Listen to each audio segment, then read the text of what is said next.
Welcome back. Now off the roads, back on the launch. This is a very interesting discussion that you're going to having this morning. And remember, as I mentioned earlier, that we are going to talk about the role of financial literacy in entrepreneurship or in business management. This is not just a skill.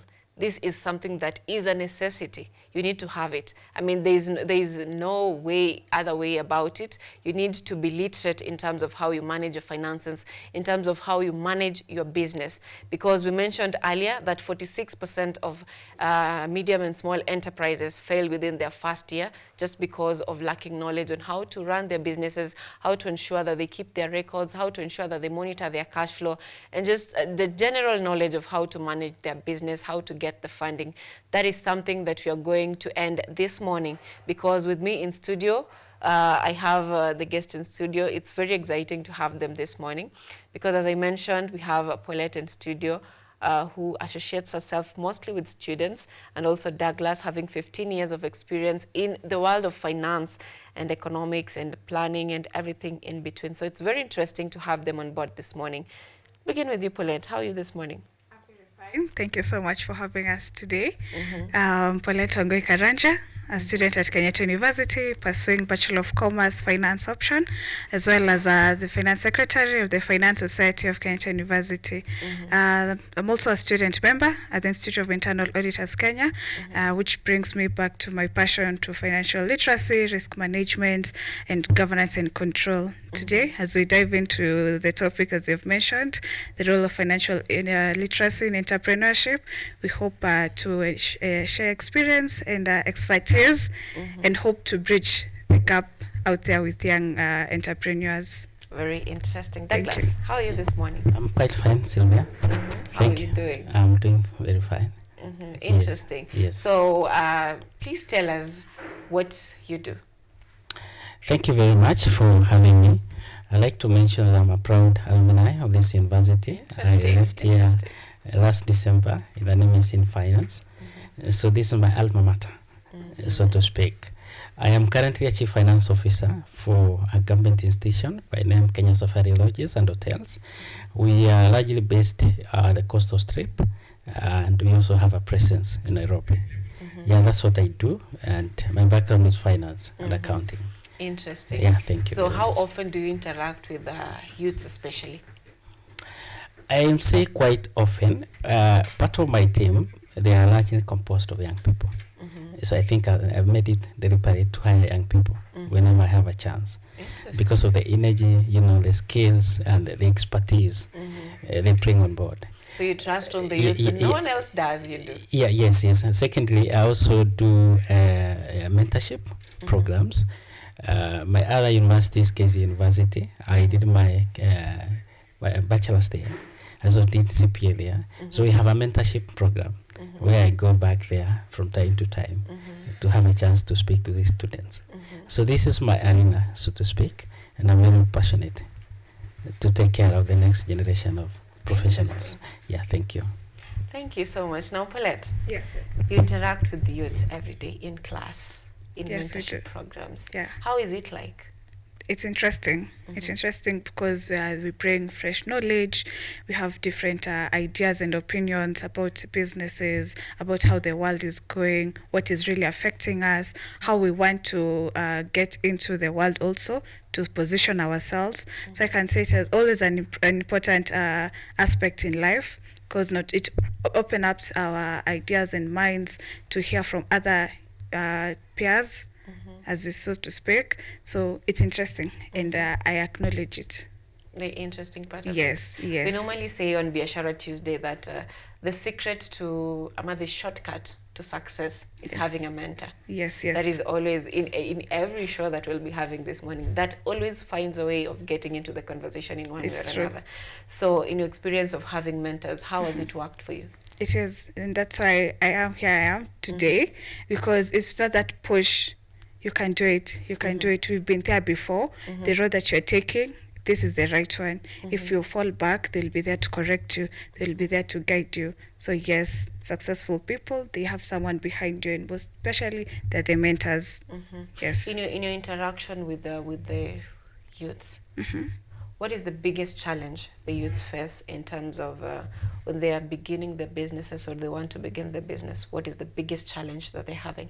So as you started to mention, financial literacy is not a skill but a necessity.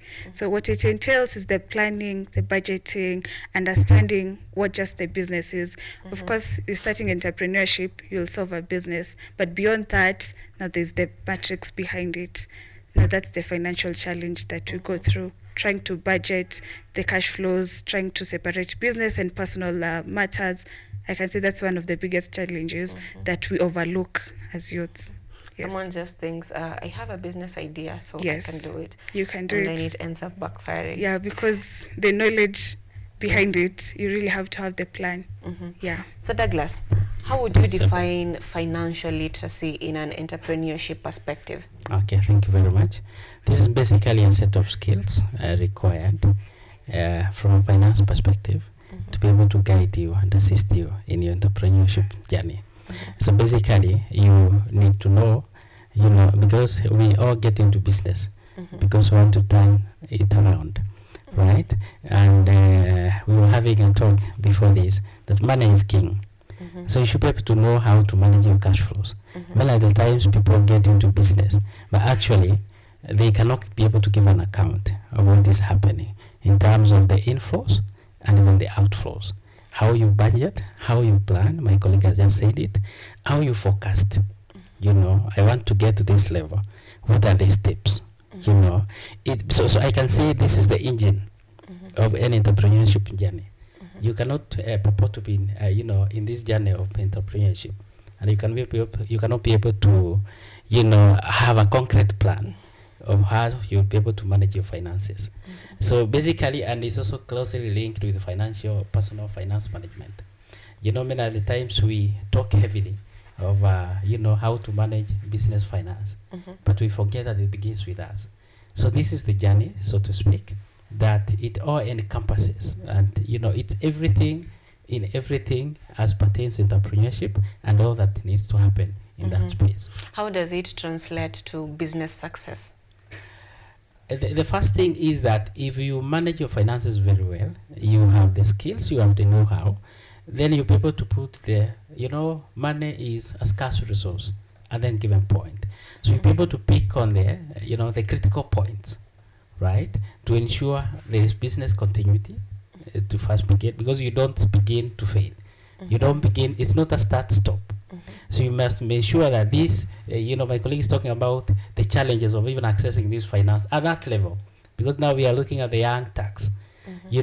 How best then do you turn this around to ensure this wheel of business, of entrepreneurship continues to turn for you to see the next level? Many of the business collapse in the first 3 years of existence. And yes, over 80% actually. And that relates to the personal finance management. Many of the times you start seeing, a few inflows, then you assume this is your money. This is not your money. This is business money, right? So you start, dipping your hand into the pot, and before you realize, the business is not even there. Yeah, so that is very key. I don't think it's a subject, you can gamble about. That is all that makes business. In just a bit, we'll talk about how embracing cashless businesses is important in a business. But before then, Paulette, do you have a business?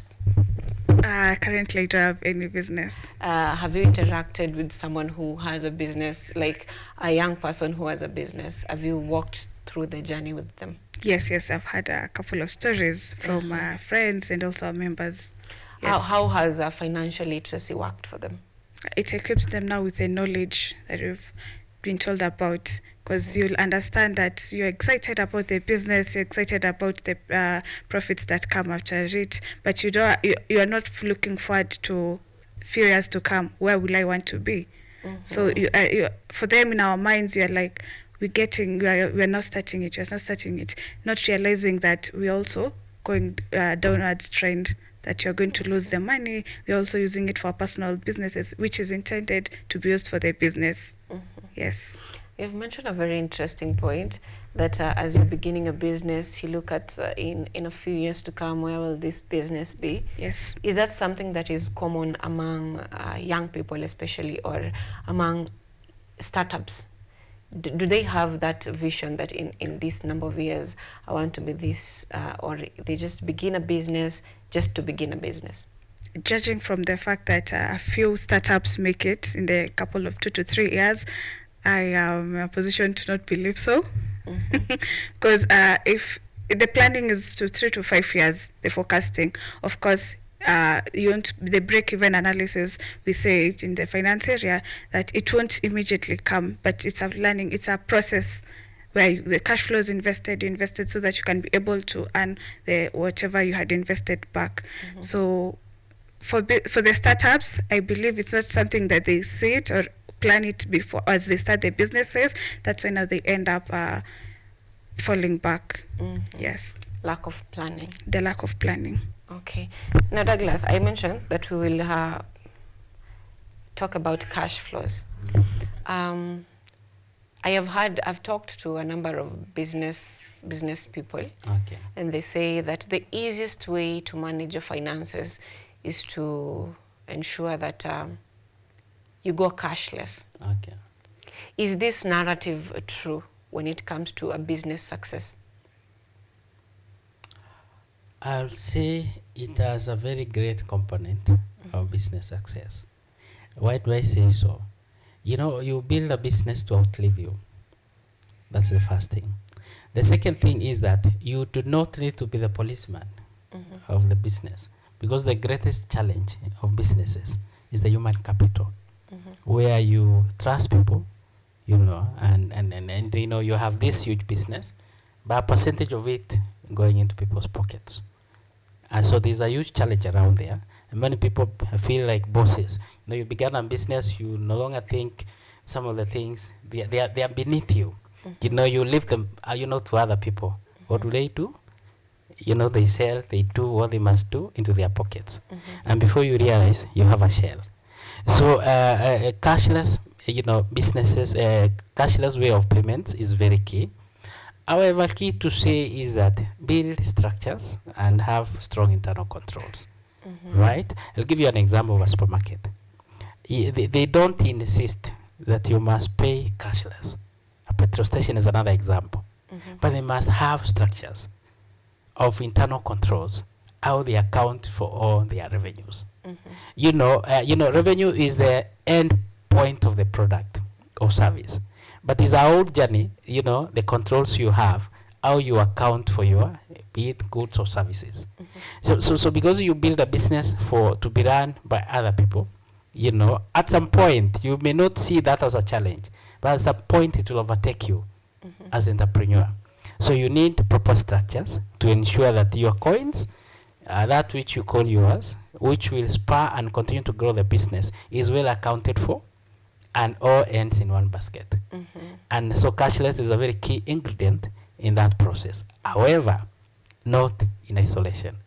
You need strong internal controls, cutting across board. So key to mention also is that you know, apart from serving in a government institution, I'm also a consultant. I needed to have mentioned that.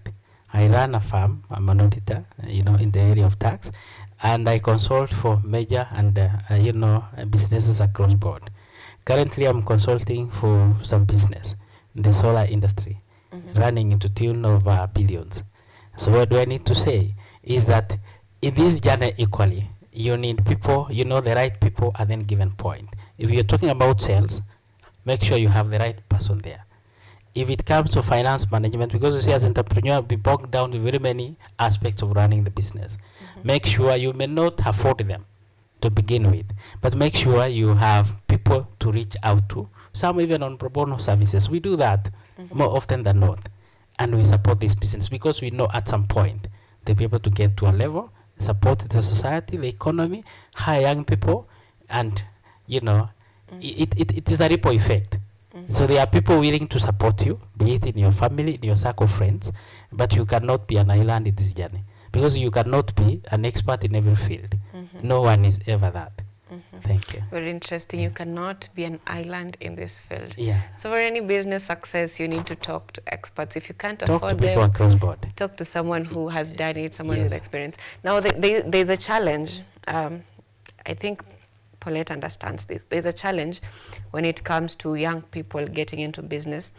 Sometimes they say that someone who has done a business with someone for a long time, for her, if she, for example, in your case, when you get to maybe auditing or something, it will be easier for you because you've interacted with these people so much. That's true. The people who do mentorship, it will be easier.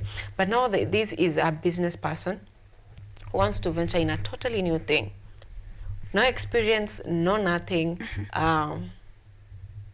Do you feel this is a challenge to the upcoming businesses because you're entering into something that you've never done before and no knowledge about it? Yes. Just an idea. Do you think this is a challenge to the success of such businesses? It's a challenge, but there's a solution. Interesting. Yeah, because as he has mentioned, there are consultancy firms out here willing to assist young startups, young SMEs, the small and medium enterprises, and we've seen them work hand in hand with them, and successful SMEs and also startups have outgrown the narrative that they will fall in the couple of years, and they have they have grown and become good businesses, as we have seen. So yes, it is a challenge, but there's the solution of where there's the experts in the financial industries, in the accounting industries, who are willing to share their knowledge and help you grow your businesses. Yes. And how do you identify the best expert for your business? Because they are experts, but That's everyone true. wants the best. That's background. The information is out there. Take your time to look at the company, look at the experts that you want to approach, to look at how far they have come through the expertise, the SMEs that they have worked with, the results that they have proven, because everything is out here. You can access the information. Yeah, that's true. There is the seeking of information. Thank you so much, Paulette. Yes. There is the seeking of information, and also there is seeking of funding. So Douglas, how can a young person or a starting business identify the best lenders or the best ventures to get loans for the business or investors? Okay. Thank you, Sylvia. I think the greatest challenge of a young person venturing into business is the access of capital. And, it cuts across. They say the world is not fair. Some come from setups or backgrounds where they can even get family support. That does not happen to many of us, right? Many of us, actually, the family looks up to us, to do something about it. It's not the other way around. But there are families where you come from, as long as you have a sound idea, sometimes even from the dinner table, ideas, fly around, and people are like, we can try this. But that is a very small percentage. So what is very key for a young person, the first thing is that capital is not the greatest challenge, as you'll come to discover, is having a viable business idea. Once you do, then, you can now start thinking of the next level, which is, how do I finance this? Part of it could be your own savings. As I say, also, we are not the same. Young people are various levels, even here at university. Some come driving, some come walking. 10 years into employment, they are still walking. Yeah. So people are not the same. But the point here is you will first assess the nature of business you want to do. You must have a clear vision of what you want to achieve. Then go down to break it down. What are the requirements? What are the building blocks? Where can I access this? Right? If you see that, part of the funding you have as a person from your savings can kickstart that would be a very good idea. Because also there is the cost of capital. You can have a very good, flowery this idea, but going by the, the source of funds you seek, you are not able to make traction. If you go for Silox, for example, and you've not assessed the returns of the business, the interest alone, what we call COCA, or the cost of capital in the finance language, will overtake the returns. So what does it mean? You're basically not in business. You are not even timing. You're walking backwards. Yeah. Right? So this is very good idea, and that's why many businesses fail, because many people go into it, with this emotional excitement. They never get to a point, and say, wait a minute, what do I need for this journey? Men also are, are obsessed with this idea. They want to begin big, a flashy office, all these websites. You first need to begin. So begin small, and you first need to begin. Then these things can come in. There is the banks, of course. You can go for banks, but for young people, you'll make yourself, you'll do yourself a good service. You can first tick the box of the government, offered facilities, because they have moratorium first. That is the period in which you are not required to start paying, because it's once you dip in money, it doesn't mean that tomorrow the money is flowing in back. You have to make use of those and begin small. And if you can partner, greatest business ideas, be it Facebook, even Microsoft, they began with this partnership. First thing, you have a shoulder to lean on. You have someone to share the challenges. Some of the times entrepreneurs are crazy people, because you are seated somewhere, and sometimes you're coming up with something which does not exist, and you really want to push it. So you need that, a set of shock absorbers, if I was to say that. Even when things fail, you have this support structure to begin again. So there is the banks, of course. You can proceed to the banks, but then also something else, and I think I want to link it to the question you asked earlier. Whatever returns you get, make sure you have what we call proper record keeping, bookkeeping, because banks will ask for collateral. In most cases, young people do not, but proper records can stand in for that, right? So you begin the first portion, be very faithful, build your credit history very well. This is what will guarantee you capital out here. Then once you repay, you got 100,000, for example, you can now come in, because you started to earn the trust. So your business records, make sure if you have things like M-Pesa or whatever, do what we call termination at the bank. Let them not end at your end. Link them up to some bank or whatever.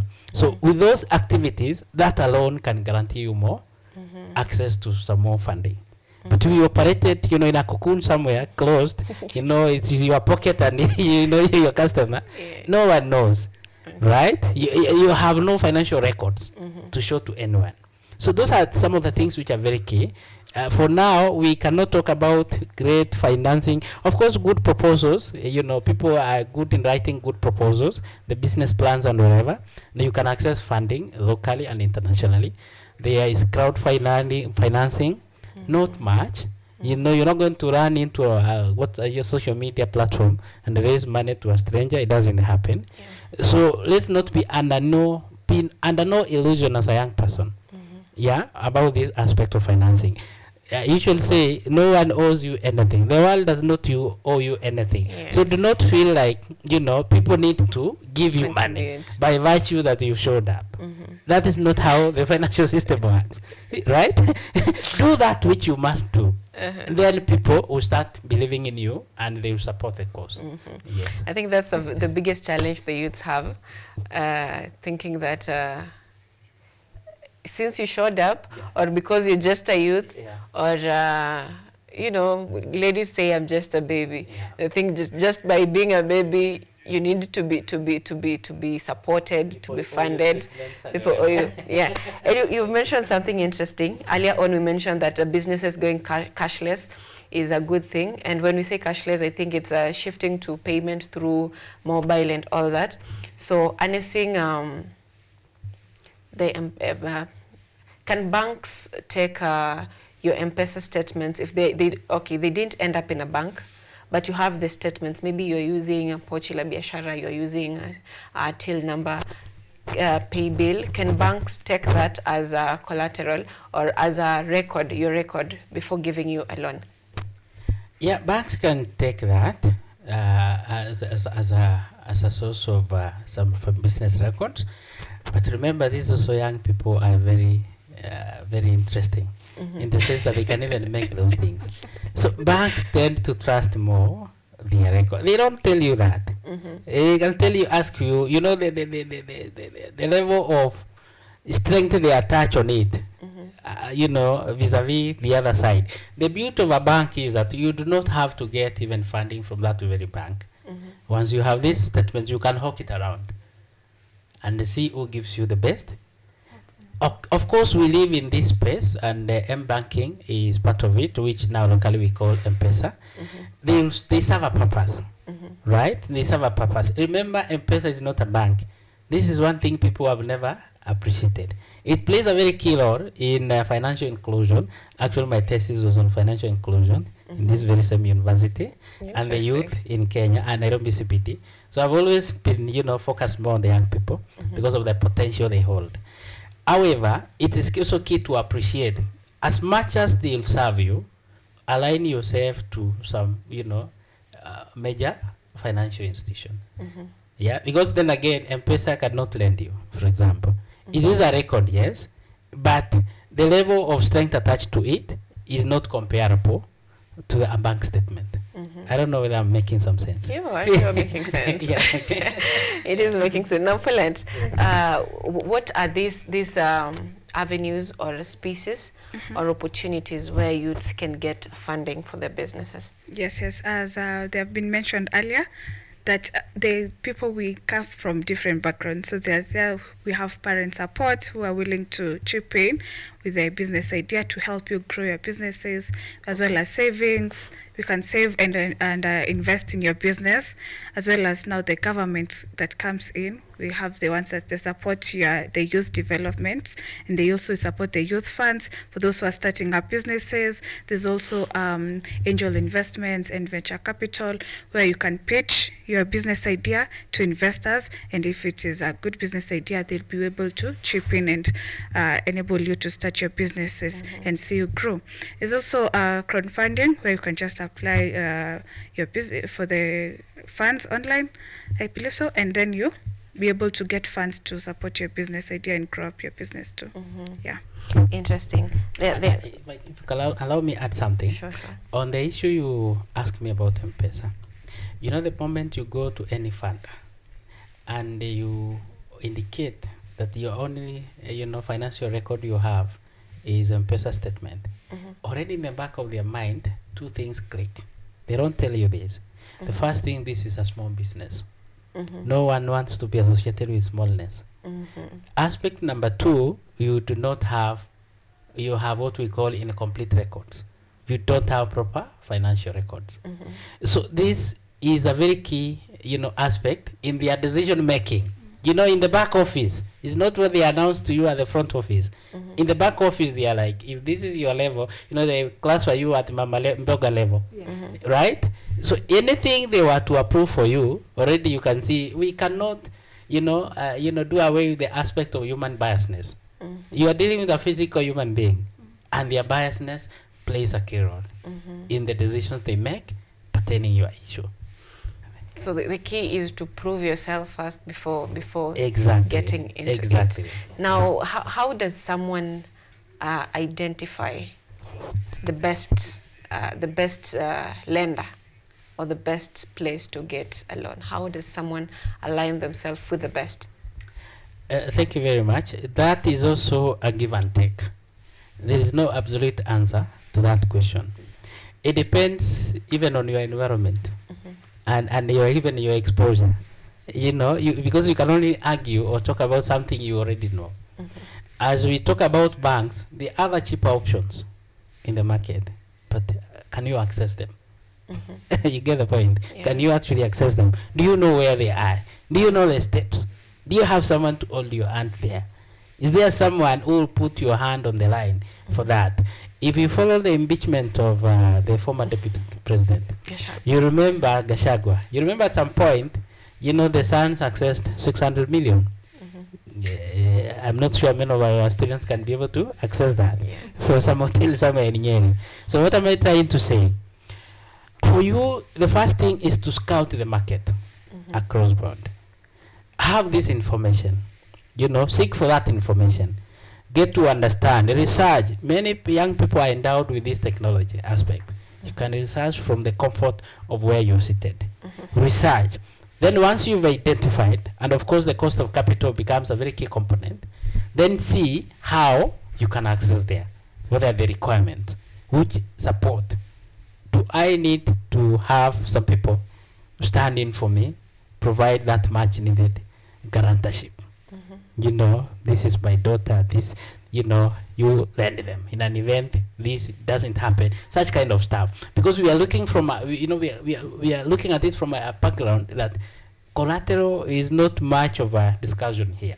If I was talking about people in other established, then we could be talking about how do we then secure some collateral for this business. That is not a situation we have here with young people. So the first thing is scout across.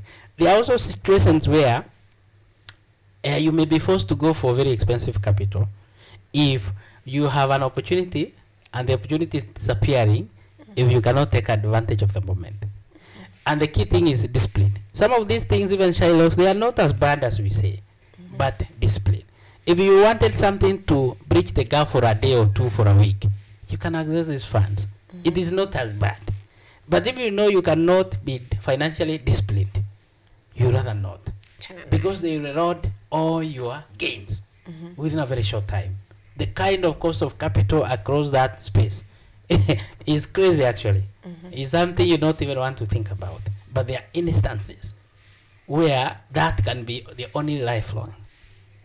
You know, I'm getting an opportunity here. You know, I need to place in at least something. I can't have anyone.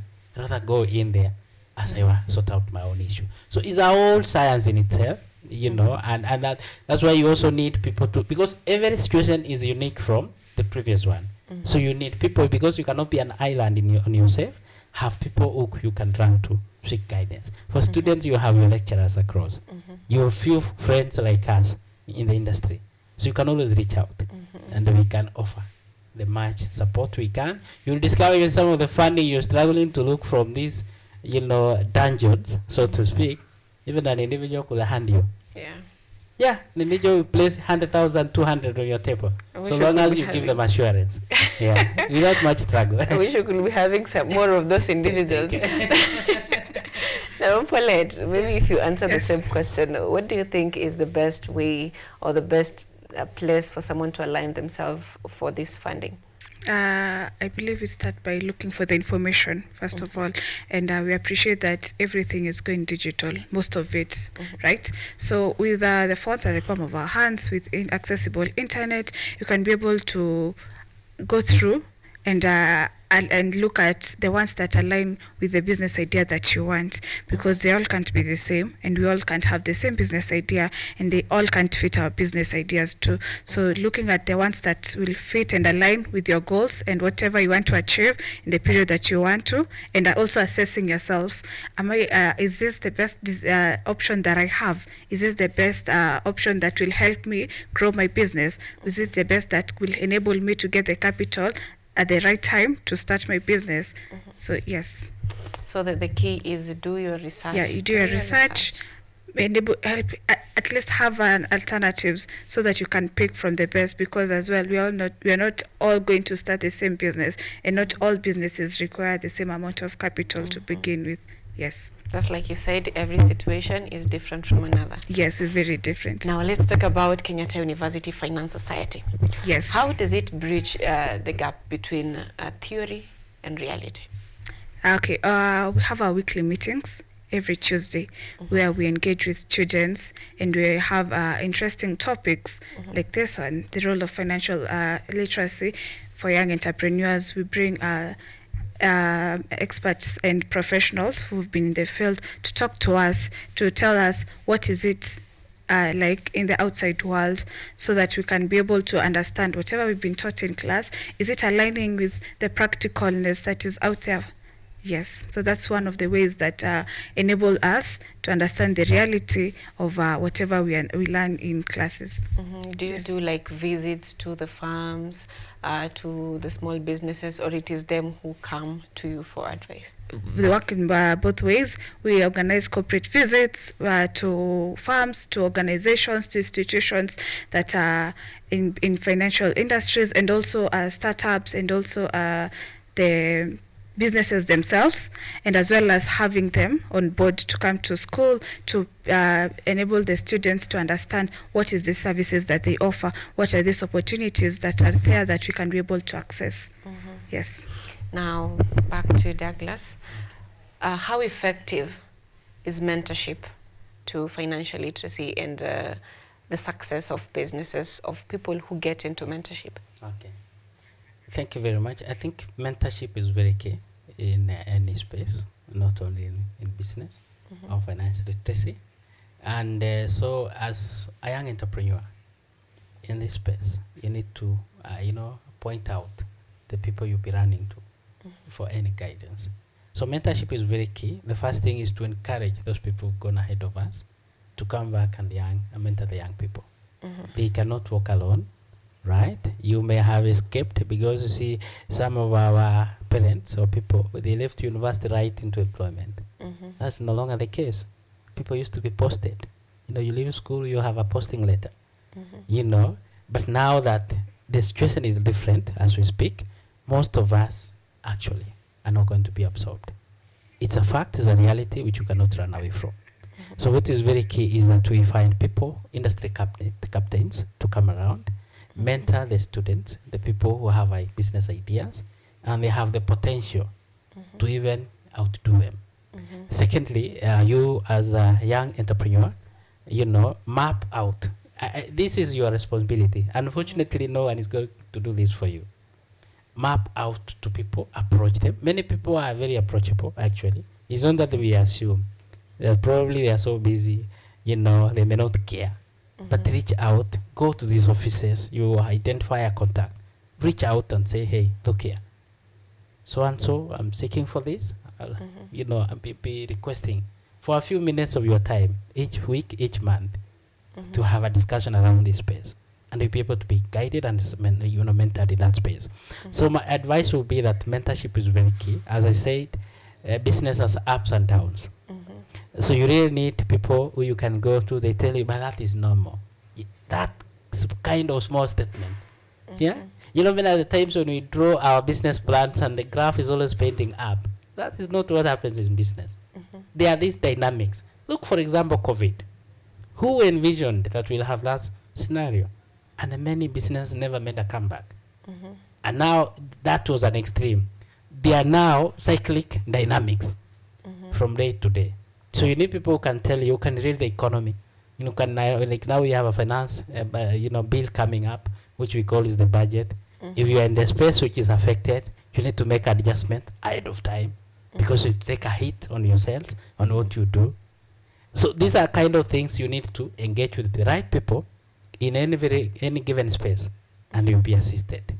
That's what I can say. Interesting. In your 15 years of experience of service, yes, is there a eye-catching experience that you've had, that you mentored someone and then they turned out to be, despite the ups and downs, they turned out to be successful? Yeah, a couple of them. A couple of them. Without you can mention just one. Yeah. Just the story, like not the person. Yeah, without mentioning the person or the business. Is in the education sector. This is a school. Actually, I have a couple of schools under my radar for advisory and consultants. And so, began small. I went in there, I could see the challenge. Transport was a problem. We started scouting out for sources of finance. We got buses. We improved the facility. As we are speaking now, the guy is driving his Prado. And the school is doing well. The school is, and that is just one of them. So, and I also can mention another one. I was in the construction industry before. And so those challenges were there. I went on board as the first finance officer ever. It was a business startup. And in my 5-year journey in that industry, basically I was the sole advisor to the proprietor as pertains matters finance. We went all over looking for funds from friends, from people, from banks, you know, including you know, overseas. And when I left there, we were doing a project of around 631 million. Interesting. Yeah, from scratch. Yeah. So what am I trying to say? These ideas are there, you know, businesses can turn around. The fella didn't have money. Sorry to say that. Even when we won the project, we didn't know where to finance from. But somehow we were able to deliver. Yes, yes. So I've been in that space. You've been, do you also mentor, you've mentioned schools, you've mentioned construction company, but now you're talking about someone who is just beginning. Do you also offer mentorship to the startups? Yes, I've done that. I've done that right from, I mentioned something at KC University. There's a program we run there supporting these students who are leaving college. And I've seen a couple of them begin to raise funds actually for some of them. And as I was telling you, sometimes in this funding is not a big of a challenge if you have the right network. Raise funding, enough moratorium, you know, sometimes no interest, and we've been able to support these people. Yeah, in various areas without mentioning names. I've walked the journey with a few students, people leaving college, and they have something as we speak. Yeah. Interesting. Brilliant. How has mentorship worked for you so far? It's great. Also, allow me to mention, before I forget, on the aspect of how Finance Society has equipped our students.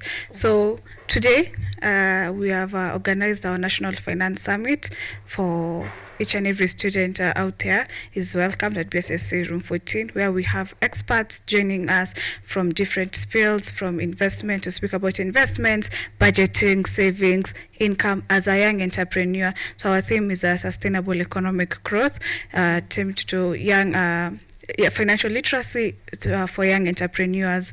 So having a day to just speak about financial literacy, enable to help young entrepreneurs and students to understand in depth from renowned experts, professionals.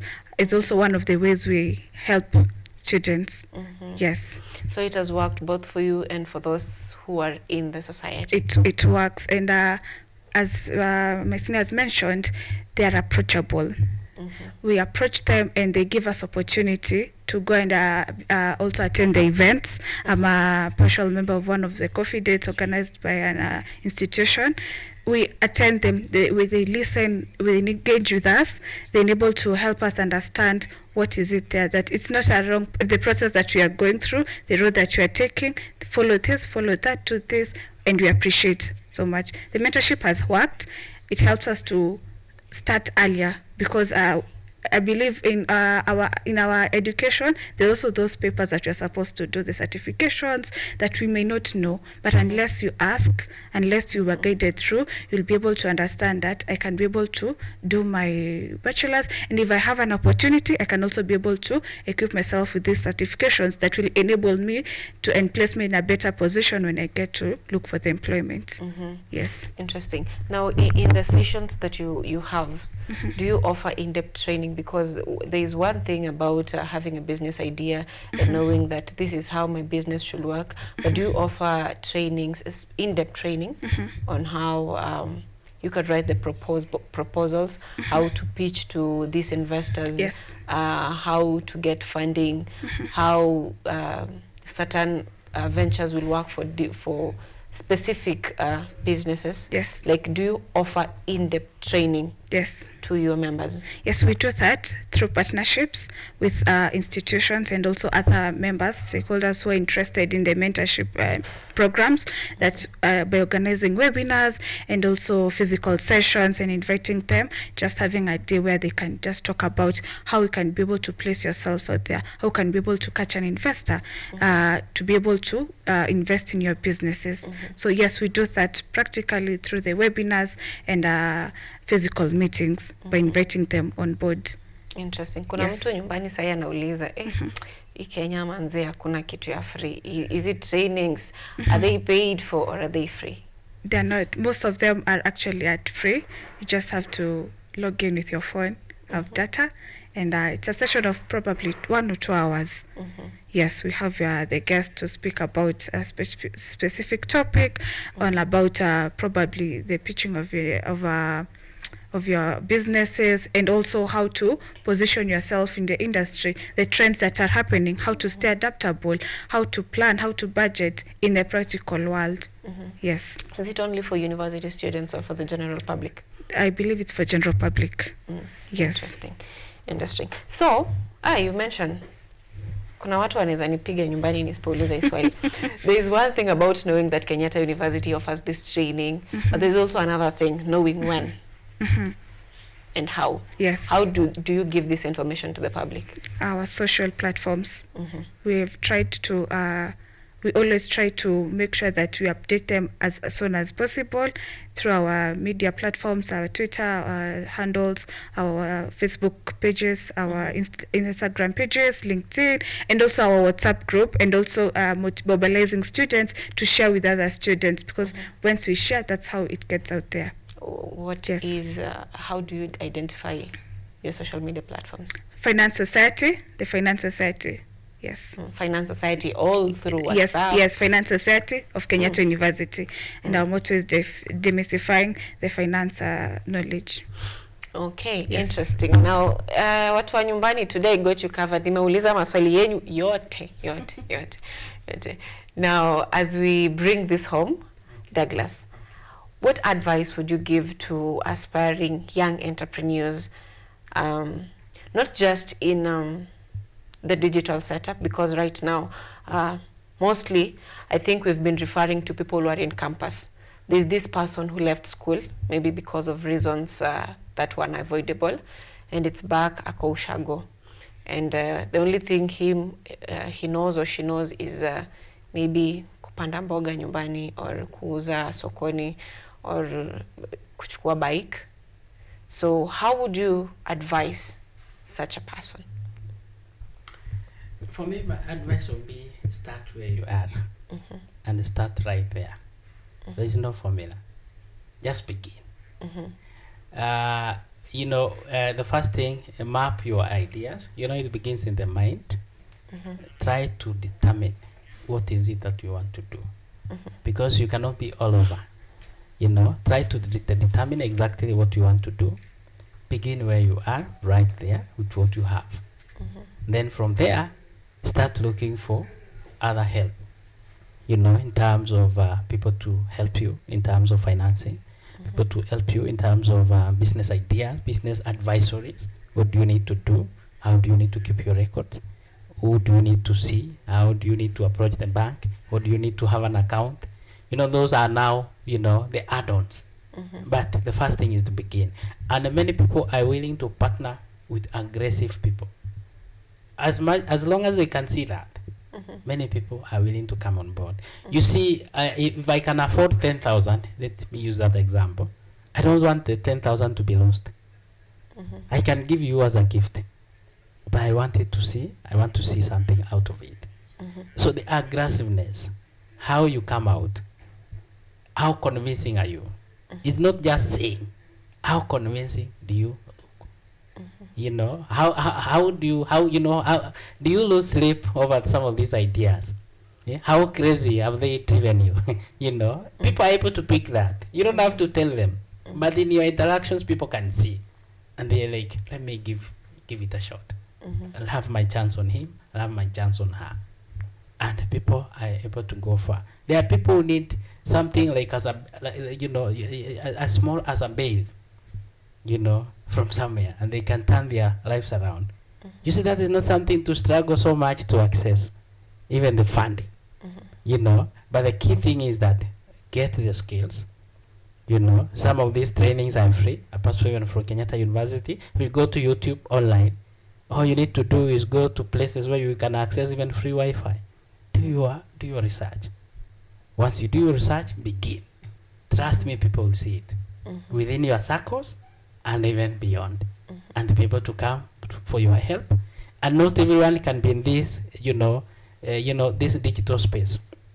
Like now, the few of us who've been lucky to go to school, there are those who did, but there's something they can do, and that's why I'm very categorical in my advisory, but that begin where you are, begin with what you have, right there. Do not struggle with very many things. Now start the add-ons and incorporate some of the discussions, ideas we mentioned in this discussion, and for sure you'll take off. The key thing is that lift off. Once you lift off, you can fly. You'll keep You can fly. The greatest challenge, even for an aircraft, is just lifting off. Once you lift off, inertia and the other things kick in, and you'll be rolling. Interesting. Thank Douglas says that the important thing for you to do is just to begin. Yes. Now to Paulette, Yes, how would you yes. advise someone who is at home struggling with the beginning a business, or someone who finds it hard to join the club?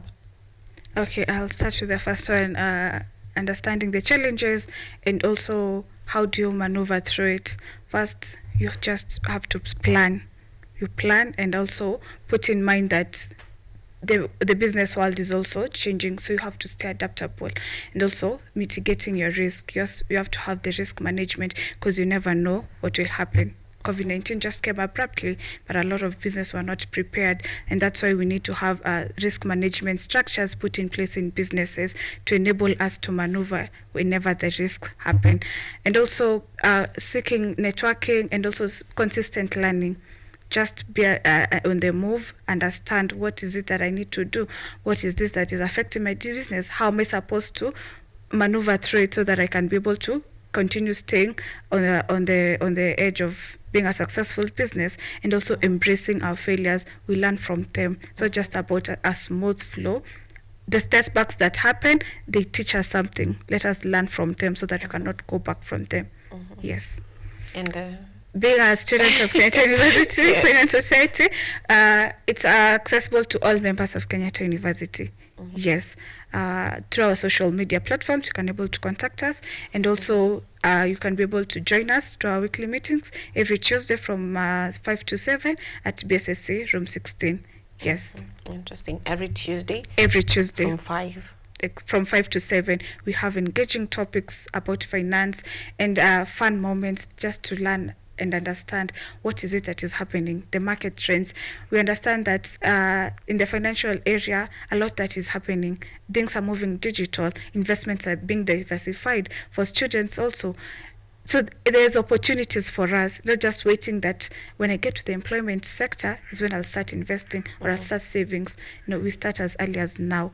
And that's why we are having these conversations each and every Tuesday to enable us to understand that there are opportunities for us.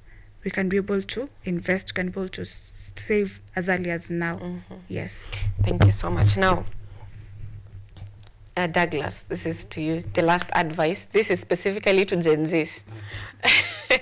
Because, most Gen Zs don't believe in, we believe starting small. No. Most Gen Zs have grown up with social media, and they know businesses according to what they see online, and what they see online is not what is in reality. So how would you advise Gen Zs whose mind is always to begin big? Because I am an example. I was recently asked, what line of business do you want to begin? And I was saying, I want to begin this luxurious salon, and I'm showing pictures, and everyone is looking at me like, what are you even saying? What are you even saying? So how would you advise the young people who are always thinking of beginning big, and what are the biggest shortcomings of beginning big? Thank you very much. It's a desire of everyone to always be at the top. But unfortunately, that is not the natural path of life. And as I said, we are not the same. There are those who may have the luxury, less than 5%, to be in a space where they may begin big. But even beginning big does not guarantee success. Having that salon, the high end, is not a guarantee of customers. Your staff can play music the entire day, and hardly nothing to show for it. And beginning big has a cost to it. You have this space, huge space. You have this rent to pay in a posh end. You have this staff to pay. So beginning big, while it's desired, has its own shortcomings. I would rather myself, and talking from experience, you rather begin and the business demands the growth. dictates the growth. Do not desire this huge, and we are obsessed also how do people see us. That is also the other greatest challenge. Mostly for few of us who've gone to school, we are like, this is beneath me. I want to have something that, what on your gopa, so to speak. And you end up losing even the capital in a quest to look big. So it pays to begin. When we say small, we don't mean under the table. Begin somewhere reasonable. Begin somewhere reasonable. Know what you're looking at. Because businesses are not the same. Map out your business. Know what is required. There are some industries also. People can only partner with you if you give some level, even at a bare minimum. Right? So it's key that you have done your background checks and your study, your research, what you've been saying. Not everything is the same. If you want to begin a kibanda ya chakula pale, you may not need much, for example. So it's key that you begin fairly reasonably in a place where you think it can be able to propel you to the next level. Then from there, begin on the add-ons. Get the resources you need. Even the funding is easier. It's easier for anyone to fund an existing thing than a business idea on paper. There's a reason we are all insisting on this. People can only put money. Most people will be willing to put money if they can see the progress. Than when it is wishful talking. You're this talking this big. Yeah. Any producer in this space, they know that. No one will come to you with a business plan or anything to tell you the graph is facing down. They all talk big. But what separates them? So it's always key to begin somewhere. For Gen Zs, it's also key to appreciate that we live in a dynamic environment. Any day we walk through town, there are those people making what do you call them? The Instagram, all over. They seem to be all focused there, getting views, even sometimes when they are not saying much, what people should be able to follow. They are more obsessed with this. But we all can't be there. We all can't be in that space. Listen to your inner self. See what you are cut out for. There are people even who they study this course, but they are cut out for this. Identify that which you are cut out for. Go for it. Seek support and have the patience. I think this is also something else which is lacking. They begin, this is not working. Begin this. I have a neighbor at home. Sorry to say this. He plants sugarcane because he's not patient. He uploads, plants something else. So within a period of 3 years, he has not gotten anything from that farm because of lack of patience. Because had he waited on the sugarcane, in 18 months he could be harvesting. But because of lack of patience, he wants to be here today. No, let's do something else. I'm broke today. No, this I think is too much. So it's key to play that role of patience and know that any good thing will take time. Yeah. There is the gentleman called Warren Buffett. I will encourage them to go and follow him on WhatsApp, on social media, and see. One time he was asked, why do you keep on giving people your secrets of success? He tells them, no one has the patience to follow, so I am not threatened in any way. Yeah? They have built, that is the sure way to build wealth, to grow business. Unless it's something, it's a bubble. You want to, have it today to achieve something, then tomorrow you close. But if the business that you've chosen that line, then have the patience to begin somewhere. Let me admit the word small. To begin somewhere and build on it. And then over time you'll be somewhere. Thank you. Thank you so much. Gen Zs, you have to follow the millennial way of patience and waiting for things to bloom or to work. Thank you so much for making time for us this morning, Paulette, and thank you so much, because this is very interesting. What Kenyatta University Finance Society is doing to the young minds of this country is very interesting, and we'll really love to have you back in studio some other time for more discussions, because you interact with these people every day. Most of the challenges you see or you encounter, they're common to almost all youths in the country. So many thanks for making time for us this morning. Thank you for having us. Thank you very much. Yes. Now, to our viewers back at home, this has been On the Lounge with Paulette. and Douglas. And we have had a very interesting discussion, because this is Kenyatta University Finance Society, an organization inside Kenyatta University that focuses on educating you as a youth, because they're having webinars and online sessions and physical sessions that you can also attend while at home. You only need to visit their social media platform, that is Finance Society Kenyatta University, to get the information on when these trainings are happening, so you can also get part of the cake. Now, this has been On the Launch, and coming up next is a newspaper review with Ojuang Mariam. See you then.